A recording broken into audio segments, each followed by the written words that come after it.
You've seen them, right? Those articles that pop up everywhere, the top 5 habits for a long life. And come on, who can resist that? It's like a simple, clear roadmap to health and longevity. We're all looking for that magic bullet, that perfect checklist. But here's a little twist. What if that perfect one-size-fits-all list doesn't actually exist for everyone? I mean, what if the real secret isn't about finding the perfect list, but about building your very own? And that's exactly what we're going to dive into right now. So here's what we've got on tap. We'll start with why we're so drawn to these lists in the first place, the lure of the list. Then we'll dig into the power of 5. From there, we'll cover longevity's 4 foundations. And then, the most important part, building your personal top 5. And finally, we'll talk about how your journey starts now. All right, let's kick things off with section 1, the lure of the list. Why do we go searching for these simple answers anyway?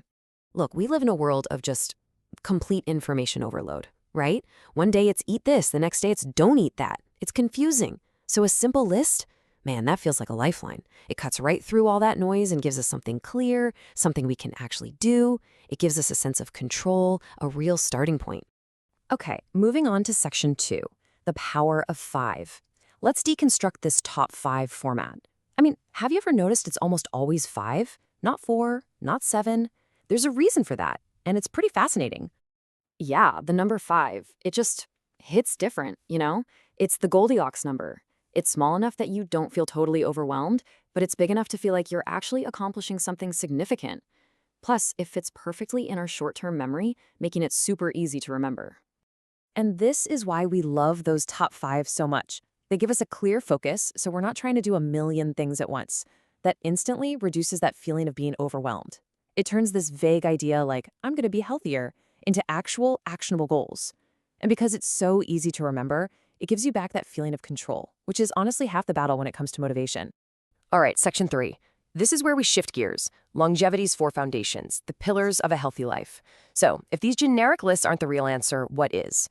Well, the secret is to stop thinking about the habits first and start thinking about the foundation they're built on. We've got to support the 4 core pillars of a truly healthy life. And I love this quote. You can't build a strong house on a weak foundation. It's so true, right? Think of your health just like a house. The habits, drinking more water, going for a walk, those are the walls, the windows, the roof. But none of that stuff matters if the foundation is cracked and crumbling. So, what are these foundations? Okay, foundation number 1 is movement. And notice I didn't say exercise. This is so much bigger than that. It's the whole principle of regular physical activity. Yeah, it could be a killer workout at the gym, for sure. But it's also just taking the stairs, walking the dog, doing a quick stretch at your desk. It's about keeping your body in motion, period. Next up, foundation number 2, fuel. This is, you guessed it, everything you put into your body. It's about shifting your mindset to see food not as a treat or something to feel guilty about, but as the actual fuel that powers your engine. It's about quality nutrition and staying hydrated to keep your whole system running at its best. Foundation 3, and this is a big one that so many of us skip, recovery. In our go, go, go world, rest feels like a luxury, but I'm telling you, it's absolutely non-negotiable.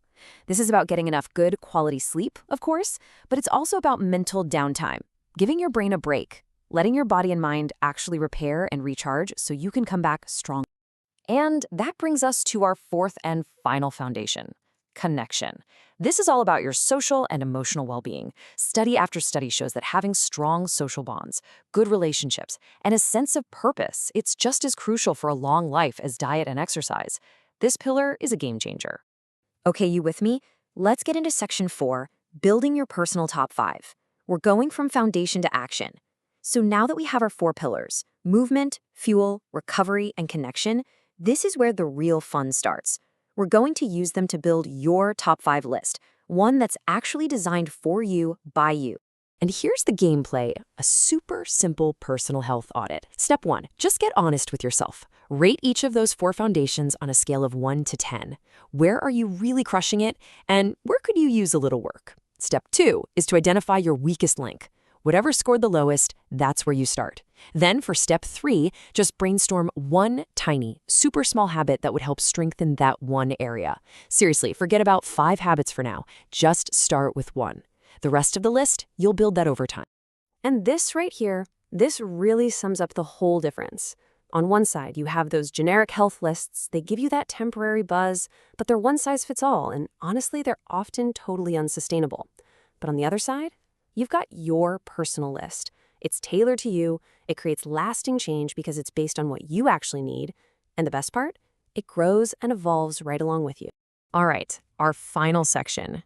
Your journey starts now. The first step really is yours to take.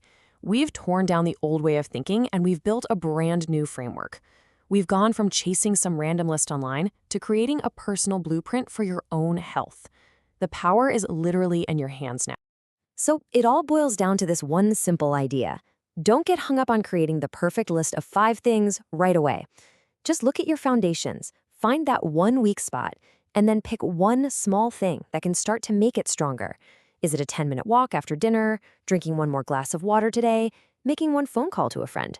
You only have to start with one. So the real question is, what's it going to be?